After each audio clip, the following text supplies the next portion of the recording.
Para el día de hoy tenemos eh, una remembranza de la norma ISO 31000 sobre gestión de riesgos. Es la norma más importante sobre gestión de riesgos o el marco de referencia más importante que hay a nivel internacional.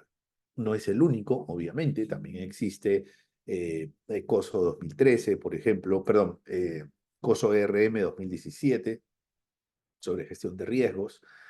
eh, pero, y existen, digamos, para ciertas industrias, por ejemplo, para la industria financiera y bancaria, existen los acuerdos del Comité de Basilea, por ejemplo, ¿no? Los acuerdos del Comité de Basilea son la referencia para la industria, y así hay muchos marcos de referencia, ¿no? Entonces, pero la norma ISO 31000, desde mi punto de vista, es la más importante porque es muy democrática, es muy amplia para cualquier sector, para cualquier tipo de riesgo y sobre todo lo que la hace muy accesible es que es una norma muy sencilla.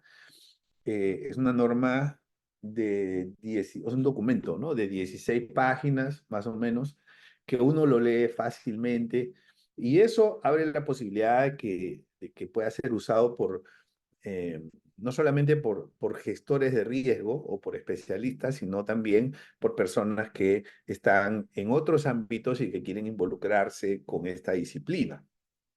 Entonces, esa sencillez de la norma eh, ha, le ha permitido tener un gran alcance, en primer lugar. En segundo lugar, decirles que la norma ha ratificado lo que yo siempre he pensado, que en gestión de riesgos, mientras más sencillo, mejor. O sea, en gestión de riesgos, la simplicidad eh, ayuda mucho, ¿no? La sencillez eh, es un valor agregado, ¿no? Y siempre preferiré una gestión de riesgos simple y sencilla a una gestión de riesgos complicada y sofisticada.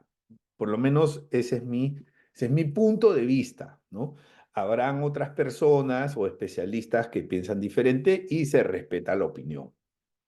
Bueno, entonces para la agenda yo les tengo 4 puntos. Vamos primero a hablar de la norma ISO 31000, después vamos a hablar de los principios, después del marco de trabajo y después del proceso, ¿no? Entonces comenzamos con la norma. Bueno, primero que nada, ISO es una organización donde hay mucha diversidad porque está integrada por digamos, grupos de trabajo de diferentes países, son más de 160 países los que integran.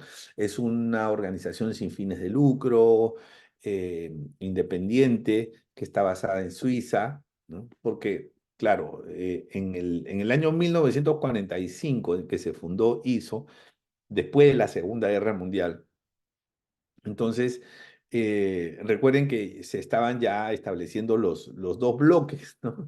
El bloque soviético y el bloque estadounidense.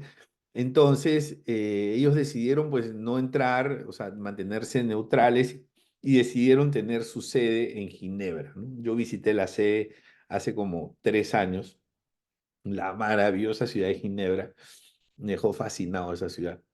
Bueno, entonces, y desde entonces ese sucede, pero no es que tengan una operación importante ahí, realmente su operación está muy descentralizada, porque los grupos de trabajo, como son multidisciplinarios, están esparcidos por todos lados, ¿no? Bien, entonces, como les decía, perdón, corrijo, no fue en el año 45, fue en el año 47, el año 47 en que se funda ISO. Eh, y tiene más de 160 miembros, ¿no? Bueno, entonces esto es una norma. ¿Cuál es la diferencia entre una norma y una metodología? Que la norma te dice qué es lo que tienes que hacer. La metodología te dice cómo. ¿No? Entonces, evidentemente, tiene que ser una norma para que sea amplia y para que pueda ser usada por la industria automotriz, para que pueda ser usada por la industria farmacéutica, por la industria bancaria, por la industria de turismo, para que pueda ser usada por cualquier tipo de industria, ¿no? Para que pueda ser usada por el sector privado, por el sector público, porque no te dice cómo. El cómo ya es más específico. Y como es más específico, ya dependerá de las características del sector, de la normativa, de la propia entidad. Entonces, en eso no entra, no te dice cómo, ¿no? Entonces, es como un acuerdo del regulador o una resolución del regulador que te dice, este es el reglamento de gestión integral de riesgos. Y te dice qué es lo que tienes que hacer, pero no te dice cómo. O sea, no te va a decir, por lo menos yo no he visto que el regulador te diga, tienes que tener un mapa de calor de 3x3 o de 5x5 que te dé esos detalles, porque esos ya son metodológicos. O sea, el cómo lo hago, si uso mapa de calor, si uso 3x3, 5x5, 4x4, si uso otra herramienta alternativa al mapa de calor, esos son temas ya del cómo. Entonces, normalmente las normas no te dicen, como en este caso, ¿no? O sea, sí te dice, tienes que considerar la probabilidad, tienes que considerar el impacto para estimar el nivel de riesgo, pero no te dice que tienes que usar el mapa de calor. O sea, te deja libre para que tú uses la herramienta que mejor consideres, ¿no? Entonces, esto es una norma. Te dice el qué, pero no te dice el cómo. Una norma es de aplicación general, mientras que una metodología es de aplicación específica. Bueno, entonces hay algunas normas ISO que terminan en uno y son normas ya que tienen cierta madurez y que por lo tanto son certificables, ¿no? O sea, ¿qué significa eso? ¿No? O sea, eso significa que estas normas, por ser, por ser certificables, podemos, a través de una auditoría, certificar a una organización en el cumplimiento de la norma, ¿no? Por ejemplo, la ISO 37301 sobre sistema de gestión de cumplimiento, la 37001 sobre sistema de gestión antisoborno y así otras, ¿no? La 9001, que es la más famosa sobre sistema de gestión de calidad. La 22301, continuidad de negocio, la 27001, seguridad de la información, y hay muchísimas otras, ¿no? Entonces, la ISO 31000 no es certificable. O sea, no podemos hacer una auditoría para certificar que una organización o un banco o una financiera o una aseguradora, eh, digamos, usa esta norma, cumple con la norma y está adaptada a esta norma. No, todavía. ¿Por qué? Porque la norma todavía no está lo suficientemente madura. Pero en algún momento yo pienso que va a existir, y eso va a llegar tarde o temprano, la norma 31001. Cuando llegue la norma 31001, las empresas podrán certificarse. Y así como hoy en día tú encuentras empresas que te dicen, nosotros somos una empresa certificada en la ISO 9001. ¿No? Y te ponen ahí su diploma de certificación y su escudo y su icono, o sea, ¿no? Que cumplen con la norma. Y para eso han tenido que pasar una auditoría. Entonces, lo mismo va a pasar con la 31001, ¿no? Entonces, en un futuro, no sabría decirles cuándo, pero en algún momento eso va a llegar, ¿no? Entonces, así las entidades bancarias, financieras, le van a poder decir al regulador, ah, pero mira, nosotros estamos certificados en gestión de riesgos, ¿no? Aquí está mi diploma 31001. O sea, eso debería llegar. Pero mientras eso no llegue, esto es una guía, una referencia, un marco de referencia, un conjunto de pautas, un conjunto de lineamientos que si las organizaciones empiezan a adecuarse y estos lineamientos además se van adecuando, van cambiando, se van modificando, se van adaptando, entonces va a llegar un momento en que ya resulta certificable. Bien. Eh, entonces, la primera versión de la norma salió en el año 2009, ¿no? El año 2009. Eh, y la segunda versión, 9 años después, en el año 2018, ¿no? Entonces, normalmente ISO actualiza entre un periodo de 10 años, cada 10 años más o menos, ¿no? O sea, en algunos casos de, pues cada 7 años, 8 años, 11 años, 12 años, pero las actualizaciones son más o menos una vez por década, ¿no? o cada 10 años. Entonces, esta es la segunda versión. Respecto de la primera versión, no hay muchos cambios en la versión actual, pero sí hay unos mensajes que debemos tomar en cuenta y que se los voy a comentar. Entonces, esta norma tiene tres partes, ¿no? Entonces, tiene como tres, digamos, engranajes. ¿Ok?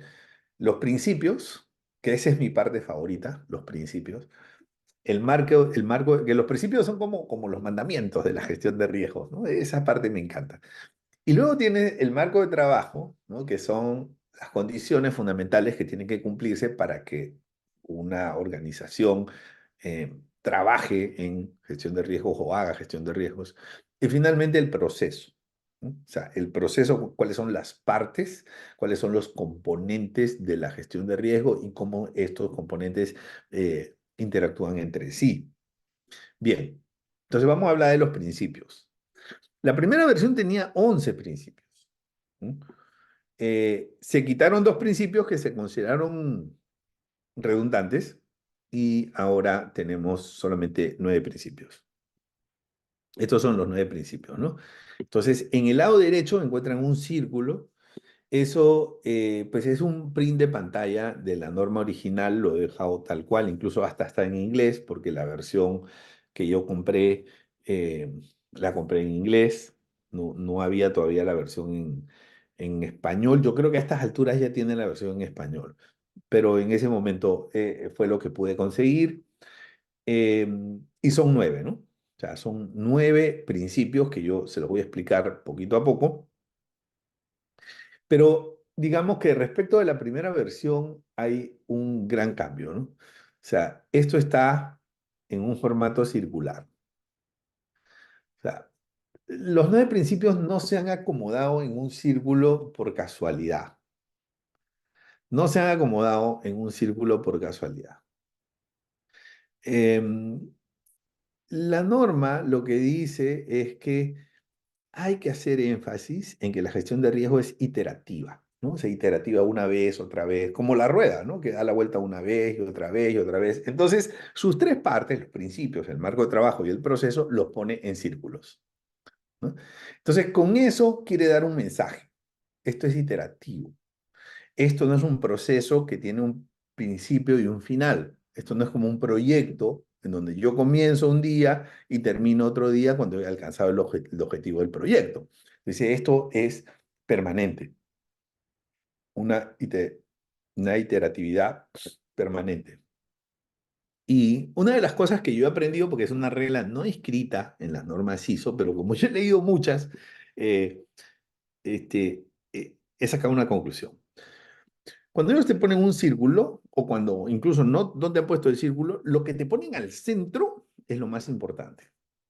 O sea, eso no está escrito en ningún lado que yo sepa. ¿Ok? Pero lo que te ponen al centro es lo más importante. En este caso, el primer principio es que la gestión de riesgos crea valor y lo protege. Lo que está al centro, que pueden ver ahí, ¿no? Y eso es lo más importante. O sea, la gestión de riesgos, y eso es un mensaje, ¿no? Para toda la organización. La gestión de riesgos no es un estorbo, no es un obstáculo para el área de negocios. La gestión de riesgos no limita, no reduce valor, sino más bien aumenta el valor. Y eso es bien interesante porque eh, el objetivo de la gestión de riesgos es aumentarle valor a la organización. El objetivo de la gestión de riesgos no es hacerle un contrapeso al área de negocios. No, porque a veces tienes que estar completamente de acuerdo con el área de negocios si lo que ellos están proponiendo no compromete los objetivos de la organización. Entonces no está para decir que sí a veces y no que a veces y no está para equilibrar nada. O sea, simplemente está para agregarle valor, ¿no? Eh, crea valor y lo protege. Entonces la pregunta es cómo se puede agregar valor. Entonces aquí vamos a hablar un poquito de los principios, ¿no? Primero, a través de la prevención de pérdidas. Esa es una labor muy ingrata porque es como el defensor. ¿no? Y por eso puse una foto ahí de un defensor.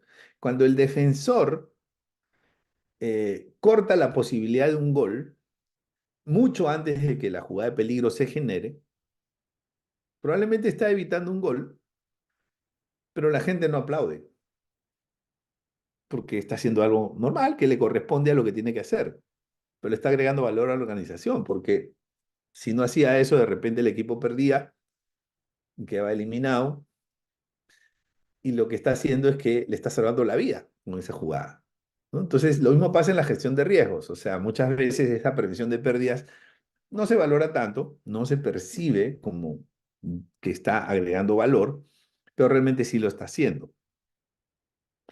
Eh, Otra forma de agregar valor es compartiendo información. O sea, el área de gestión de riesgos tiene mucha información útil. ¿Por qué? Porque normalmente, por ejemplo, vamos a pensar en riesgo de crédito, ¿no? Entonces, el área de riesgos que tiene la mora, ¿no? Tiene, a ver, ¿cuánto es la mora? ¿No? Entonces, ¿y cómo está conformada la mora? ¿Cómo son los malos pagadores? ¿No? O sea, ¿de qué zona son? ¿Qué perfil sociodemográfico tienen? ¿Qué perfil económico tienen? En fin, o sea, ¿cómo son los malos pagadores? Pero así como puede hacer eso y compartir información que puede servir para los futuros créditos, también el área de riesgos puede compartir información acerca de los buenos pagadores. Así como puede sacar información de los malos pagadores, puede sacar información de los buenos pagadores, ¿no? Entonces, y puede decir, bueno, los buenos pagadores tienen estos perfiles, para que el área de negocios vaya a buscar esos perfiles. Entonces, eh, el área de riesgo le da información o le puede y le debería dar información al área de negocios para que el área de negocios pueda hacer más negocios. Y eso es agregarle valor. Muchas veces nos olvidamos de eso. Y cuando trabajamos en unidades de riesgo, estamos pensando en los indicadores que vamos a presentar a comité. Pero espérate, ¿y qué información le vas a dar a tu socio interno, que es el área de negocios? Porque no te olvides que tú estás para generar valor, o sea, no para obstaculizar a otras áreas. Entonces, ¿qué le vas a sugerir? Bien. Tercero, fomenta la innovación, ¿no? Entonces una vez me dijeron, oye, pero no, yo no estoy de acuerdo con eso, porque los que trabajamos en riesgo, pues somos bastante conservadores, somos muy analíticos, no somos muy creativos, ¿no? ¿Cómo si fomentamos la innovación? Pero por supuesto que se fomenta la innovación. ¿Por qué? Porque cuando un control falla y el riesgo se materializa y genera pérdidas, entonces la unidad de riesgos ayuda a pensar cómo podemos hacer para que esto no vuelva a fallar. O, si vuelve a fallar, para que nos genere las menores pérdidas posibles. Y eso es pensar en un mecanismo, un mitigante alternativo, un mitigante diferente. Por lo tanto, es una innovación, es una nueva forma de establecer mitigantes. Es innovación. ¿Ok? Bien. Entonces, sí están permanentemente pensando en cómo se puede gestionar los riesgos de una manera diferente a través de mitigantes, en qué riesgos podrían aparecer de manera novedosa, o sea, porque no podemos quedarnos con los mismos de siempre, tenemos que actualizar. Y finalmente contribuye con el logro de los objetivos, ¿no? Aún en funciones que no son específicas a los que establece, digamos, las descripciones de puestos, o sea, puede ir un poco más allá, ¿no? Como por ejemplo, dar información, como por ejemplo analizar, hacer analítica de datos, ¿no? Todo lo que agregue valor, sugerir un proceso para que el área de operaciones pueda atender a los clientes más rápido, por ejemplo, en fin, cualquier cosa. ¿No? Entonces, esa es otra forma de agregar valor, pero tienen que tener ese chip, ¿no? No importa si esto no está dentro de tu descripción de puesto, trata de ver cómo podemos agregar valor.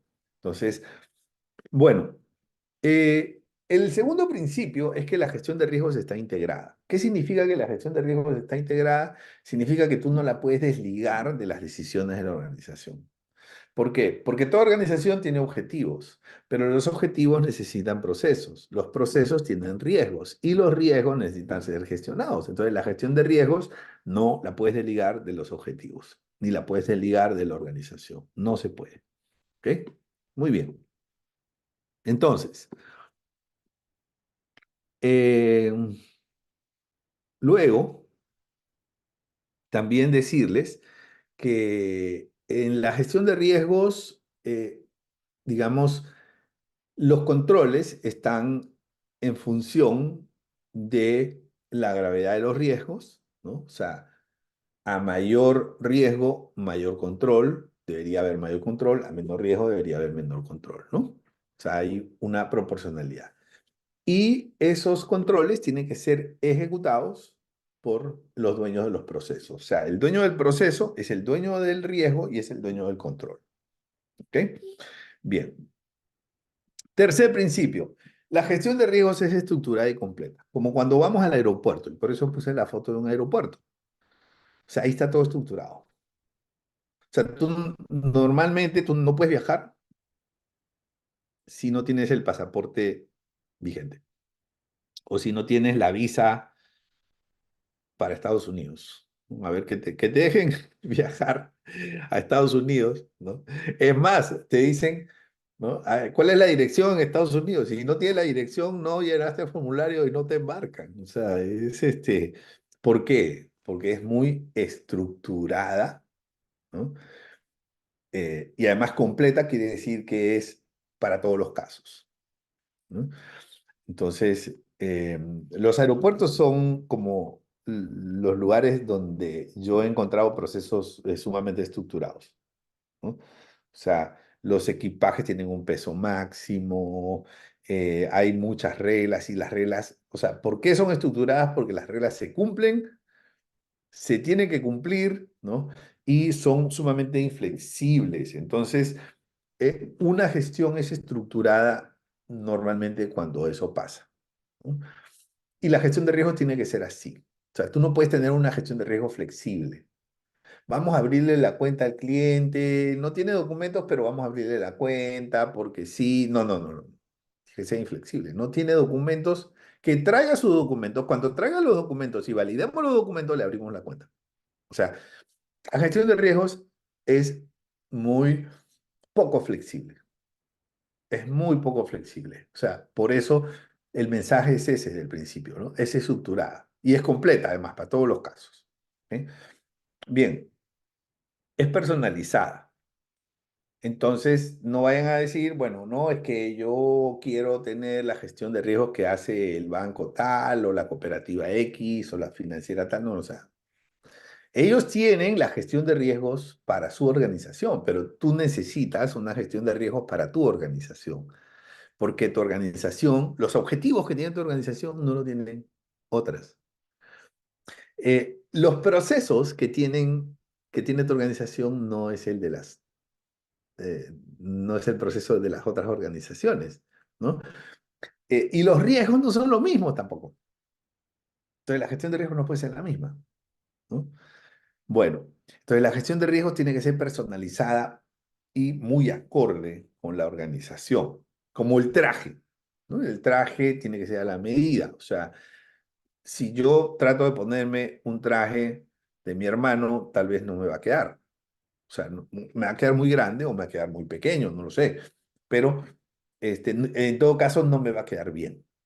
Entonces, lo mismo en la gestión de riesgos. Si no es personalizado, difícilmente la gestión de riesgos va a poder contribuir con los principios fundamentales. ¿Qué más? Es inclusiva, ¿no? Entonces, la gestión de riesgos es inclusiva. ¿Qué significa eso? Que no te puedes olvidar de otras personas, áreas, ¿no? De la organización, dueños del proceso de la organización, que de repente no están directamente en un proceso, pero indirectamente sí lo están. Entonces, si tú estás modificando un proceso para la garantía de préstamos, Pregúntale al área legal qué opina, pregúntale al área de cumplimiento qué opina, pregúntale al área de operaciones qué opina, pregúntale al área de servicio al cliente qué opina, ¿no? Entonces, pregúntale al área comercial, o sea, ¿por qué? Porque ellos pueden tener otra óptica y pueden ver cosas que nosotros no estamos viendo, pero además pueden tener soluciones que nosotros no hemos visto. Entonces hay que incluirlos, incorporarlos, ¿no? La gestión de riesgos es dinámica, por supuesto. Miren, hablábamos de la virtualidad, ¿no? O sea, la gestión de riesgos en las capacitaciones, por ejemplo, o sea, lo que se hacía antiguamente era otra cosa. Cuando nosotros hacíamos capacitaciones presenciales, entonces ¿cómo gestionábamos los riesgos? Teníamos una cláusula con los hoteles donde hacíamos los eventos y le decíamos, mira, si el número de participantes baja, ¿no? Entonces no me penalizas.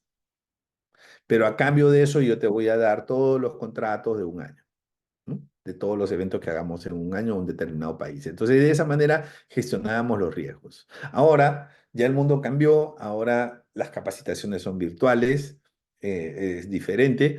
Entonces, como cambió digamos, la realidad, ¿no? Cambiaron los riesgos, cambiaron los procesos, cambiaron los riesgos, ahora la realidad es los riesgos son diferentes, ¿no? O sea, los riesgos son bueno, que no hay internet, que no hay energía, entonces yo tengo que tener mi conectividad a internet de la laptop y por si acaso tengo que tener mi celular, ¿no? Y tengo que tener, digamos, un enchufe porque si me quedo sin batería se activan, digamos, a ciertos problemas.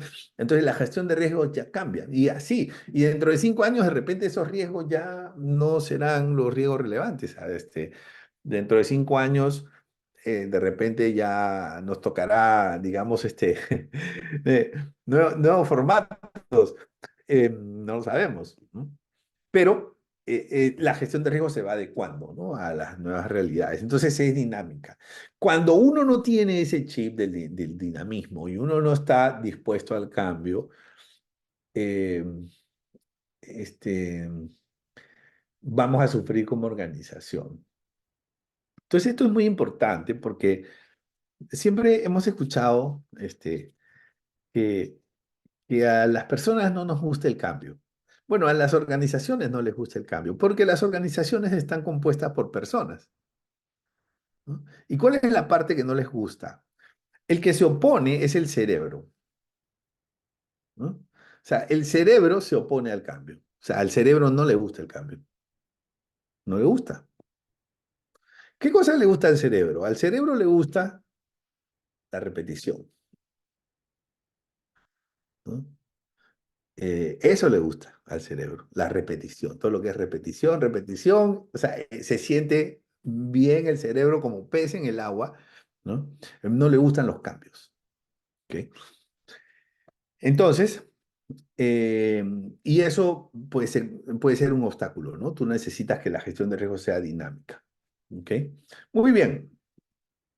7. La gestión de riesgo se lleva a cabo con la mejor información disponible. Cuando un cliente pide un crédito o quiere abrir una cuenta, lo que sea, no te conformes solamente con la información que el cliente te da. O sea, google al cliente, busca, ¿no? el nombre del cliente en internet, averigua cosas que el cliente no te va a decir, ¿no? O sea, si el cliente está declarando otra empresa en quiebra, ¿no? De su propiedad, tal vez no te lo va a decir, porque si te lo dice no le vas a hacer el préstamo. Pero eso tú lo podrías averiguar si lo googleas, por ejemplo, ¿no? Entonces uno no tiene que conformarse con la información que llega, sino que tiene que buscar la mejor información disponible. Bueno, considera factores humanos y culturales. Hay algunos lugares en donde uno sube al tren y no hay un punto de control, ¿no? Y los controles son aleatorios, o sea, el controlador llega y va pidiendo a personas al azar, bueno, al azar es entre comillas, yo creo que tienen este, tienen alguna regla, ¿no? Para solicitar los tickets, ¿no? Las validaciones.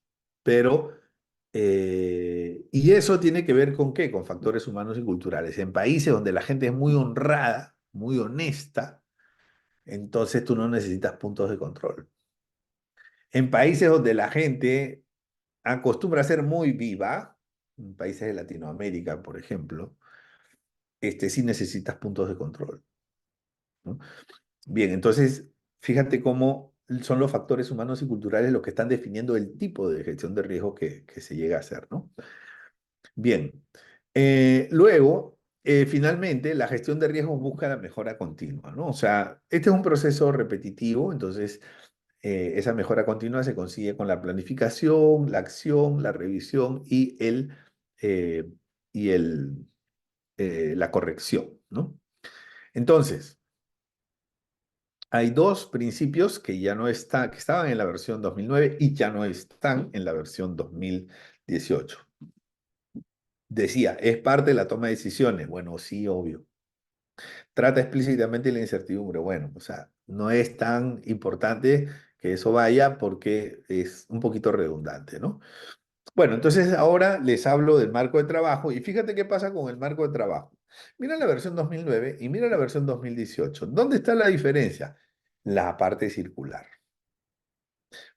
Y es más, parece como una rueda, como si diera la impresión de que esa rueda se está moviendo, ¿no? Entonces tenemos eso en primer lugar. En segundo lugar, ¿ya? Se le agregó un componente que es la integración, ¿no? La integración. Lo que va al centro, recuerda que es lo más importante, liderazgo y compromiso. Anteriormente decía mandato y compromiso. Liderazgo suena mejor que mandato, ¿no? Porque mandato es como que viene una orden. En cambio, liderazgo es como que se da el ejemplo para inspirar al resto de organización.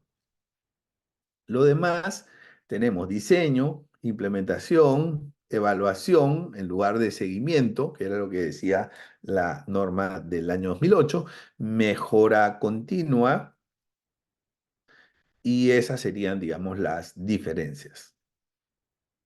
Muy bien.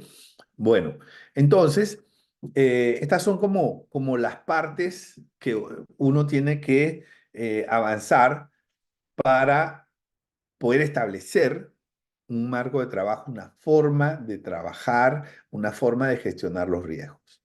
¿Ok? Muy bien.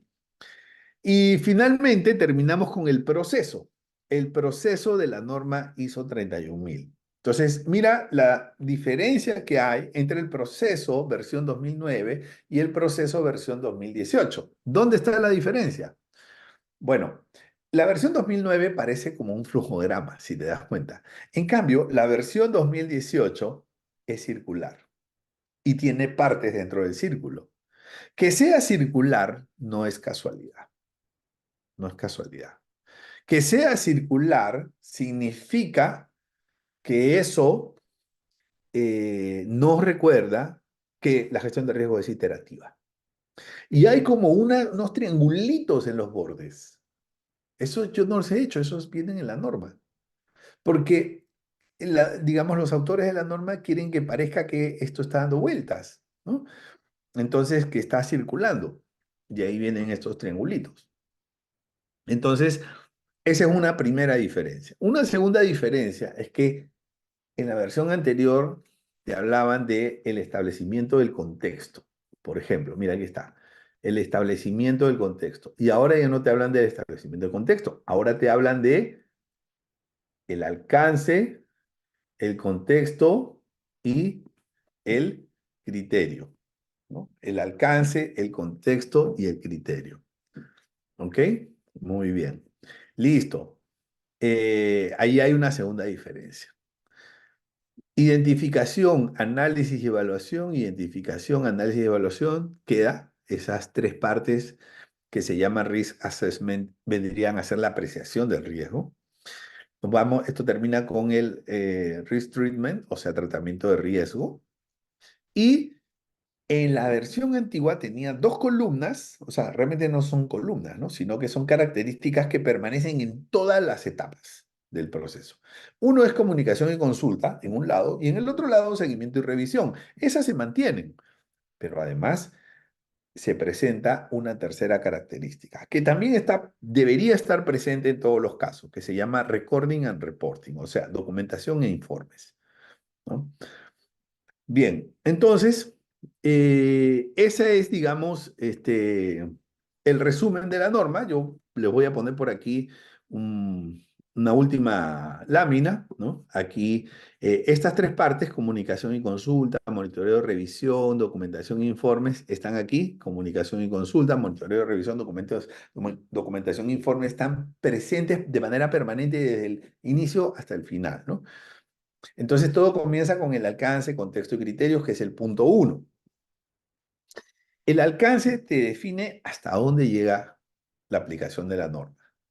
El contexto te analiza el contexto interno dentro de la organización y el externo fuera de la organización, normativa, tecnología, competencia, clientes, ¿no? O sea, todo lo que pasa afuera. Y los criterios. O sea, los criterios es cómo tú vas a tomar decisiones sobre la gestión de riesgos a futuro. Esos son los criterios, ¿no? Entonces, mi criterio es que solo voy a tener tres categorías de riesgo. Mi criterio es que cada vez que tenga un riesgo color rojo, voy a tratar de bajarlo al color naranja o al color amarillo. O sea, son criterios, pues son como reglas, ¿no? Que se tomarán en cuenta en las fases siguientes. Luego, tenemos la segunda parte, ¿no?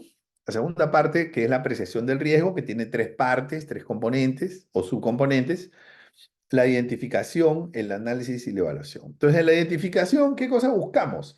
Tener un listado de riesgos. Y no solamente el listado, sino además qué características tiene cada uno de esos riesgos del listado. ¿Ok? Entonces, ahí las consecuencias, las causas, las vulnerabilidades, eso es importante dentro de las características. ¿Ok? La norma le llama fuentes de riesgo a las causas y las vulnerabilidades. Las causas se llaman, digamos, generalmente factores de riesgo, ¿no? Pero fuentes de riesgo, que es un término que usa la norma, está referido a causas y vulnerabilidades, o sea, situaciones que directamente ocasionan que el riesgo se materialice o que aumentan el riesgo cuando se ha materializado, ¿no? Bueno, eh, el análisis, el análisis que también se puede llamar valoración, ¿ah? Se podría llamar valoración y no pasa nada, tiene dos partes, ¿no? Estimar el impacto y estimar la probabilidad. Estimar el impacto, estimar la probabilidad. ¿Ok? Y según eso, el impacto puede tener cinco escalas, la probabilidad cinco escalas, y de cada una de esas cinco escalas sale, digamos, una parte del análisis, ¿no? Que tiene que ver con el nivel de riesgo. ¿Ok? Muy bien. Luego, la evaluación viene a ser qué tan bien o mal nos sentimos con el nivel de riesgo que nos ha resultado, ¿no? O sea, vemos el resultado que tenemos, porque ese resultado va a terminar en un nivel de riesgo alto, medio, bajo, o muy alto, muy bajo. Eso por lo general se asocia con algún color. Pues vemos el color y lo comparamos contra lo que desearíamos. Entonces, si me sale rojo y yo no quiero tener rojo, entonces yo digo no. Aquí la evaluación me lleva a pensar que esto tenemos que cambiarlo para que nos dé un color naranja o un color amarillo. ¿Ok? Bien, entonces, luego tenemos el tratamiento de riesgo, que es, digamos, ya establecer los controles, los mitigantes, las medidas, ¿no? Y en esto hay varias alternativas, ¿no? Asumir el riesgo, o sea, no poner ningún control; evitar el riesgo, nos salimos del proceso; remover el riesgo, ¿no? O sea, modificamos la fuente de riesgo, es decir, cambiamos el proceso. Puede que el riesgo baje, puede que no, ¿ok? Pero esta es una opción: remover el riesgo. Cambiamos el proceso y con un cambio de proceso esperaríamos que el riesgo baje, pero no necesariamente va a ser así. Una cuarta opción es aumentar el riesgo, ¿no? Entonces ustedes me dirán, pero ¿cómo que aumentar el riesgo? Pues sí. sea, cada vez que una compañía o una empresa saca un producto nuevo para ofrecérselo a sus clientes, ¿qué está haciendo? Está aumentando el riesgo. Entonces, eso también es una posibilidad, o sea, puede ocurrir. Luego, podemos cambiar la probabilidad, podemos cambiar el impacto o podemos transferir el riesgo. Que en esos tres casos lo denominamos disminuir el nivel de riesgo, ¿no? Entonces, tenemos los dos acompañantes clásicos, comunicación y consulta, monitoreo de revisión y un acompañante que es nuevo para esta nueva versión del año, bueno, no tan nueva versión, pero el año 2018, ya tiene más de 5 años, que se denomina documentación e informes. ¿Ok? Y esto va más o menos encaminado porque es muy clásico que para auditar eh, el cumplimiento de una norma, la documentación e informes esté como un poco avanzado. ¿Ok? Muy bien. Bueno, eso ha sido todo por hoy. Muchísimas gracias. Será hasta la próxima.